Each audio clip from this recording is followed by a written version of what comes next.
Nous sommes ici sur un terrain d'entraînement avec des militaires ukrainiens qui apprennent à manier le Punisher, un drone d'attaque 100% local. Créé en 2016, il a été repensé dans l'urgence après l'agression russe de février 2022. Ici, pas besoin d'attendre les livraisons d'armes occidentales. L'Ukraine passe à l'offensive. C'est le drone le plus silencieux. À 400 mètres d'altitude, c'est impossible de le distinguer à l'oreille. Et même par une nuit sans vent, c'est très difficile de le repérer. C'est aussi le drone le plus rapide d'Ukraine car il vole à une vitesse de 55 mètres par seconde, soit presque 200 km/h.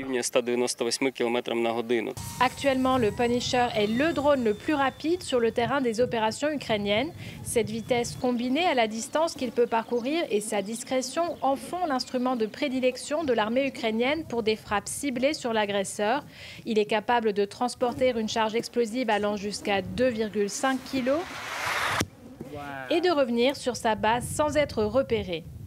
Autrement dit, il peut atteindre des cibles en territoires occupés en minimisant le risque létal pour les troupes ukrainiennes.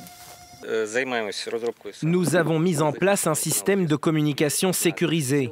L'objectif est de protéger non seulement l'appareil, mais aussi nos opérateurs.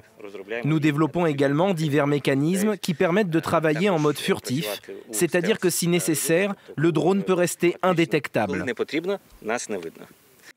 Dans la bataille des airs qui se joue en Ukraine, les drones ont une place essentielle que Kiev veut développer.